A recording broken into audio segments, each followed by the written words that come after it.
Синхрон хичээл 2. За бэхжүүлсэн энзим 12-7-гийн В-ийн альгинатын тусламжтай бэхжүүлсэн энзимийг олон дахин хэрэглэх боломжтой бөгөөд бүтээгдэхүүнийг ялгах, цэвэршүүлэхэд хялбар болохыг энгийн энзимтэй харьцуулах гэсэн суралцсан зорилтын хүрээнд хичээл маань явагдана. Амьд биеийн бодисын солилцоонд гол үүрэгтэй бодис болох энзимүүд нь 3 дахь бүтэцтэй уургийн молекул байдаг. Түүний бүтэц маш нарийн нийлбэл бөгөөд температур, орчны pH-ийн өөрчлөлтөнд хялбар денатурацид орж үүргээ алддаг байна. Орчин үед энзимийн хэрэглээ байнга өснө нэмэгдэж байгаа боловч түүний үн өртөг бол өндөр байдаг. Иймд энзимийн хэрэглээний үр ашгийг нэмэгдүүлэх олон аргуудыг туршигдан хэрэглэгдэж байгаагийн нэг нь бол энзимийг бэхжүүлэх юм.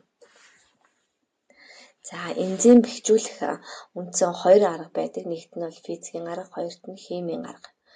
Энзимийг олон дахин ашиглах зорилгоор тэднийг химийн этүг сул үл уусах материалд холбож эсвэл тор хэлбэрийн полимерт байрлуулахыг энзим бэхжүүлэх буюу эмболизац гэж нэрлэдэг байна.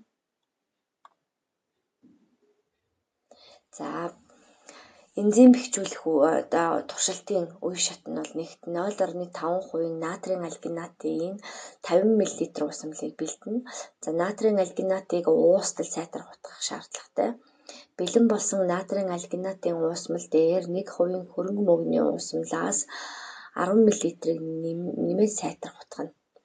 3-дугаарт нь бол бэлдсэн уусмлаас 20 мл-ийн тариурт соруулж аваад 500 мл 0.5 молын кальцийн хлоридын уусмал руу туслаар тусаах нь. Ингээд бүх уусмлыг тусааж дуусгаад 5 минут байлгасны дараа шүүр ашиглан бэхжүүлсэн энзимүүдийг шүүж авна. Тавт нь бэлэн болсон энзимийг бол туршилтанд хэрэглэх нэ. Зураг дээр харагдаж байгаачлан туршилтыг явуулна. Туршилтын үр дүндийн зураг дээр харагдаж байгаачлан ийм жижиг бөмбөлгүүд үүсдэг байна. Ингээд туршилтад шаардлагатай бодис оруулж хэрэглэгдэхүүнүүд бол энэ дээр харагдаж байна. Хүүхдүүдээ уншиж судлаарай.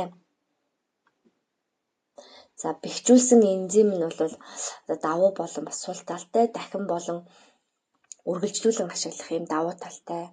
Хөдөлмөр зарцуулалт бага, хөрөнгө хэмнэн, урвалын хугацаа бага, бүтээгдэхүүн бохирдох эрсдэл бага, процессын хяналтыг нэмэгдүүлдэг, энзим субстратын харьцаа өндөр байдаг юм давуу талуудтай болвол үйлдвэрлэлийн хэрэглээ хязгаарлагдмал, зарим энзимийг хурцгах чинж алдагддаг.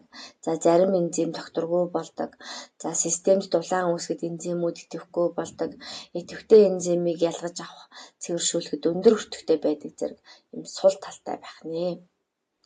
Орчин үед бол бэхжүүлсэн энзимийг бол анагаах ухаан болон хүнсний үйлдвэрлэлд өргөн ашиглаж байгаа. Жишээ нь антибиотик, ундаа, амин хүчлийн үйлдвэрлэлд, эмчилгээ онцлогоо зэрэг бие анагаахын хэрэглээнд, жимсний чанамал, царцмаг, сироп зэрэг хүнсний үйлдвэрлэлд, ургамлын тосноос биодизел үйлдвэрлэхэд, ахуйн болон үйлдвэрлэлийн хаягдал усыг цэвэршүүлэн боловсруулахад, мөн бэхжүүлсэн энзимтэй угаалгын нутгийг бол үйлдвэрлэхэд гэх мэтчлэн олон зүйлд хэрэгэлдэг байх нэ. Даалгаврыг уншиж танилцаад асуултанд хариулаарай хүүхдүүд.